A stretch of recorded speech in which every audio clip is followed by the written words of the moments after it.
15장 8절을 보면은요, 너희가 과실을 많이 맺으면 내 아버지께 영광을 받으실 것이요. 내 영광을 받으실 것이요. 너희가, 중요한 구절입니다. 너희가 내 제자가 되리라. 제자가 되리라. 그런데요, 우리 일반 이렇게 우리가 이제 교회를 다니고 신앙인들이 이제 교회를 다니잖아요. 그러면은 많이 전도를 해서 새 신자를 이렇게 모셔오면 열매를 맺었다고 다들 그렇게 얘기를 합니다. 네, 그럴 수 있죠. 근데 성경에서 말하는 이 열매는요, 정말 아니거든요. 이제 말씀으로 들어가 볼게요. 여기 과실을 많이 맺으면 내 제자가 된다. 그리고 또 아버지께 영광을 받는다. 이렇게 말씀을 하십니다. 결국 내 제자가 됨으로 영광을 받는다는 거죠. 여기 제자라는 게 무엇인가? 자, 제자라는 게 무엇인가? 벌써 여기 일반인한테 주님께서 말씀한 게 아니죠. 제자들한테 말씀하고 계신 겁니다. 사실 이 제자라는 말은요, 히브리어 말로, 히브리어의 그 막대기나 지팡이에서부터 나온 말입니다. 이제 더 나가서는 또 배우는 사람도 되겠고, 뭐 학생 이런 뜻도 있는데, 이 지팡이도 되고, 또 지파, 무슨 지파도 되고, 또 즉 계통을 말하는 뜻도 됩니다. 즉 정통적인 거를 뜻하죠. 그래서 그때 당시에 그 족장들 있죠. 족장들 그 지팡이에는 그 족장들의 장자들의 이름이 쭉 이렇게 새겨 있었습니다. 그러니까 이 지팡이를 넘겨받는 자가 상속자가 되는 거죠. 그러니까 정통적인 그런 흐름이죠. 자, 그래서 예수님은요, 바로 이걸 제자 앞에서 이 말씀을 하셨다는 겁니다. 그때 당시 분명히 제자들이 있다는 것도 증명이 되죠? 그 제자들 앞에 이렇게 말씀을 함으로써 내 제자가 될 것이라고 이렇게 말씀하니, 그때 그 제자를 주님이 보실 때는 아직 내 제자가 아닌 것이죠. 그러니까 이런 말씀을 아직도 멀었다. 그러면서 열매를 많이 맺으면 너희들이 참내 제자가 된다. 이렇게 그 어떤 미래 동사를 쓰셨습니다. 그래서 결국 그 당시 당신의 제자들은 그분이 생각할 때는 온전한 제자들이 아니라는 것이죠. 그러면 주님이 말씀하시는 진짜 제자는 누구인가? 진짜 제자는 누구인가? 여기서 제가 정확히 답을 드리겠습니다. 그게 바로 요한복음 8장 32절의 중요한 말씀입니다. 진리를 알지니 진리가 너희를 자유케 하리라. 바로 이것입니다. 진리가 너희를 자유케 하리라. 이 말씀을 또 거꾸로 풀어보면 또 굉장한 시간이 흐르겠습니다. 자, 이거를 이제 들으신 여러분들 중에 이제 맡기겠습니다. 자, 예수님은요, 어떤 시대가 오면 이런 사람들이 나올 것이라고 미리 예정하시고 예지하셨고 미리 정하셨다는 것입니다. 자, 과실을 한번 말해볼까요? 과실, 열매, 뭐 이런 게 많이 나오는데, 실과죠. 나무에서 어떤 열매가, 가지가 생기고 잎이 생기고 그리고 꽃을 피우고 열매를 맺습니다. 마태 7장에 과실이니 열매에 대한 얘기가 굉장히 많이 나옵니다. 7장 17절로부터 20절에도 굉장히 그런 게 많이 나오고 일일이 읽어드리지는 못합니다. 시간 관계상.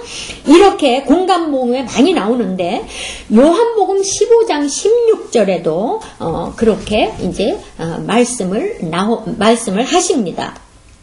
이거는 뭐냐? 결국은 제자들을 얘기를 하시는데 이 뜻은 제자가 될 거다. 제자가 된다. 어떤 특정 대상들만 이렇게 제공된다는 이런 뜻이죠. 제자들에게만 이렇게 그것이 적용된다, 준다, 제공된다, 이런 거죠. 자, 아까 말씀드린 건 8절에도 너희가 과실을 많이 맺으면 하나님께 아버지께서 영광을 받을 거고 내 제자가 된다고 그랬는데 이 많은 열매를 맺은 너희가 제자가 된다라는 거는 내 제자가 되는 것은 그러므로서 너희다 이거죠. 그러니까 열매라는 것 자체가 로마서에서 나오는 대로의 우리 본성을 우리가 가지고 있는 본성, 참 이 본성이 굉장히 힘들죠. 본성 이거 없애기 어렵습니다. 그런데 그 본성을 없애지 않으면 진리를 깨닫지 못한다는 거죠. 그저 깨닫는다고 하지만 수박 겉핥긴 것입니다. 남이 볼 때는 그걸 모르죠. 자신도 모릅니다. 그러니까 이 본성을 우리 본성에 그걸 거슬려서 무너뜨려서 참 감람나무의 본성을 받는 것이라는 겁니다. 참 감람나무의 본성. 자, 로마서 11장 17절에도 말씀을 합니다. 읽어드리겠습니다. 또 한 가지 얼마가 찍혔는데 또 한 가지 얼마가 이렇게 찍혔답니다. 그랬는데 돌 감람나무인 내가 그들 중에 접붙임되어서 참 감람나무 뿌리에 진액을 함께 받는 자가 되었은즉 이렇게 말씀을 하네요. 그리고 또 11장 24절에도 또 말씀하십니다. 내가 원 돌 감람나무에서 찍힘을 받고 본성을 거슬려 좋은 감람나무에 접붙임을 얻었은즉 본성을 거슬려서 아까 말씀드렸죠. 좋은 감람나무에 접을 붙인답니다. 그러니까 어떻게 해요? 결국은요. 본성이 바뀌어야 된다는 겁니다. 이렇게 말씀드리는 저도 본성 바뀌기가 너무 힘들고 바뀌어지지가 않습니까? 그렇기 때문에 매일 말씀을 상고하고 거기에 고민하고 번뇌하고 하니까 온통 다른 생각이 들지 않습니다. 왜 나는 이런가? 어떤 일이 막 닥칠 때마다 그렇게 되는 것이죠. 저뿐만이 아닐 거라고 믿습니다.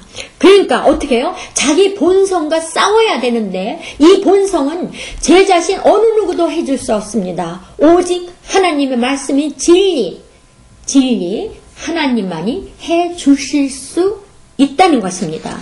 요한복음 6장에서도 주님 말씀을 참 이해를 못했죠. 많은 그 표적을 보여드렸는데 여러분들 많이 아시는 거 있죠? 보리떡 5개와 어떻게 물고기 2마리 5병2어의 말 이거 갖고 5천여 명을 이렇게 먹이시는 그런 것입니다. 요한복음 6장에서 주님 말씀을 참 이해를 못하는 것 같아요. 그 5병이요. 그 수용을 못하는 것은 바로 그겁니다. 본성을 거슬리니까 이해를 못하는 거죠. 본성을 거슬리니까 이해를 못하는 겁니다. 사실 이 5병2어가 우리가 말하자면 그게 바로 본성을 뜻합니다. 이렇게 말하면 아마 이해를 못하셔서 어르분은 좀 의아해 하실 겁니다. 여기에 대한 말은 차후에 다음 시간에 어느 시간을 정해서 말씀을 드립니다. 자, 예수님께서요, 내 살이 떡이다. 그리고 내 피가 음료니까 어떻게 해요? 먹고 마셔라 하지 않습니까? 그런데 이것을 그대로 알아들었기 때문에 그전에도 그렇게 말하지 않았습니까? 아니, 저 사람은 도대체 어떻게 지 살을 먹으라고 하느냐 이렇게 그대로 육적으로 받아들여서 문제가 있었던 거 아닙니까? 자, 요한복음 6장 55절에도요. 내 살은 참된 양식이다. 또 이렇게 말씀하시네요. 내 피는 참된 음료다. 그러니까 결국은 혈과 육은 하나님의 나라를 결국은 유업으로 받지 못합니다. 왜냐하면 이건 육적으로 알아듣기 때문에 그 속에 많은 뜻이 있는 것을 모른다는 것이죠. 고린도전서에도 그렇게 말합니다. 형제들아, 내가 이것을 말한다. 이것을 말하는데 혈과 육은 하나님 나라를 유업으로 절대 받을 수가 없다.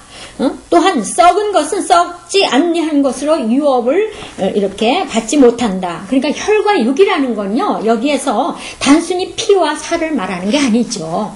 여기서 혈과 육이 가지고 있는 개념은 그 가치관, 바로 그 속성, 그런 가치관이 벌써 그거를 잘 알아듣지 못한다는 것이죠. 그러니까 하나님 나라를 이어받을 수 없죠. 자, 하나님 나라를 주지 않아서 받지 못하는 것이 아니라 받을 수 없기 때문에 못 받는 것입니다. 자, 그 본성은요, 전혀 치워버리지 않고 그 본성을 가지고 있는 채로 하나님한테 말씀 주세요 하고 자꾸 하면 섞이는 거 아닙니까? 섞은 술. 자, 술인데 이렇게 섞으면 우리 지금 술 마시러 가면은 옛날에요. 칵테일 하지 않습니까? 집에서도 칵테일 만들죠. 뭐 술에다가 또 어떤 다른 음료수를 섞는다든지 이렇게 칵테일 그렇게 만들지 말라는 거죠. 혼합한 술을 혼잡한 술 만들지 말라는 것입니다. 자, 요한복음 2장에 나오는 대로 그대로 물이 변해서 포도주가 되어야 한다고 하지 않습니까? 칵테일 하지 말고 그냥 바로 그냥 포도주가 돼버립니다.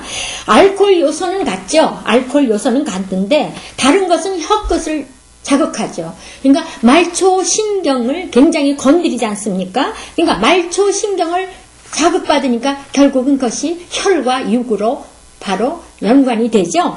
우리가 말초신경이 발달하면 발달할수록 하나님의 말씀에 느끼는 것을 못 느낍니다.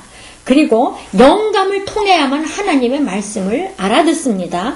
말초신경이 발달하면 발달할수록 영감이 둔해지고 또 설교 들을 때요. 설교 들을 때 눈물 콧물 다 이렇게 쏟는다고 그래서 그것이 본성이 없어지는 것입니까? 그리고 왜 그 다음에 와서는 또 잘못했다고 그 다음에 이렇게 어떻게 회개하죠? 그러니까 이 본성이라는 것은 하나님만이 다스린다는 것입니다. 그 다스린다는 건 다른 게 아니라 하나님의 말씀이 내 안에 그렇게 거하고 너희들이 내 안에 거하면 그것이 바로 어떻게 돼요? 연합적인 하나가 돼버리는, 그러니까 주님화 돼버리는 거죠. 그렇게 돼야만 본성이 거슬리고 꺾여진다는 것입니다. 자, 우리가 지구에 살고 있죠. 지구에 사는데 별 수단을 다 써도 우리는 지구의 어떤 한 면만 볼 수 있습니다. 지금 과학이 발달해서 인공위성이 저 우주로 가도 결국은 지구 반뿐이 못 보죠. 그렇지만 우리의 이 하나님의 그 영적인 건요, 전 세계 아니라 어느 곳으로 모두 볼 수 있다는 것입니다. 자, 요한복음 15장 9절에 보면 아버지께서 나를 사랑한 것 같이 나도 너희를 사랑하였으니 나의 사랑 안에 거하라. 이렇게 되면요, 더 나가서 거기에서 사랑이 생긴다는 거죠. 사랑이 바로 그 사랑 자체를 계명으로 주신 겁니다. 그래서 오늘 말씀이 제가 하는 게 사랑과 계명이라는 거, 어쩌면 이 말 뜻은요, 어떻게 하면 반대될 수 있습니다. 아니, 계명은 어떤 율법적인 걸 생각하게 되는데 그게 아니라 영적인 그 사랑을요, 계명으로 주신다는 겁니다. 그래야만 우리가 사랑을 우리가 할 수 있는데 내가 사랑해야지 되는 것이 아니라 자연히 내 안에서 어떤 것이 우러나오는 그런 것이 하나님의 진리의 말씀이 접해서 하나가 될 때 사랑이 되기 때문에 다 된다는 것입니다. 그래서 오늘 말씀은요, 제가 사랑과 계명으로 이렇게 말씀을 드리는 것입니다. 자, 안녕히 계십시오.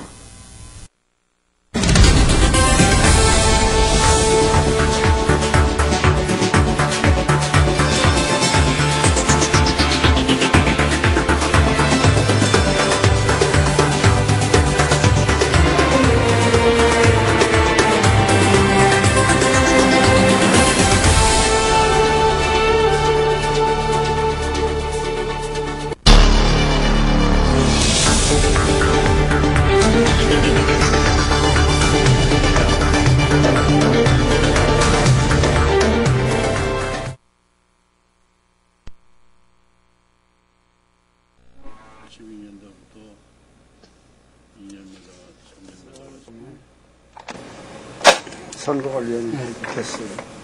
저거 찍었고.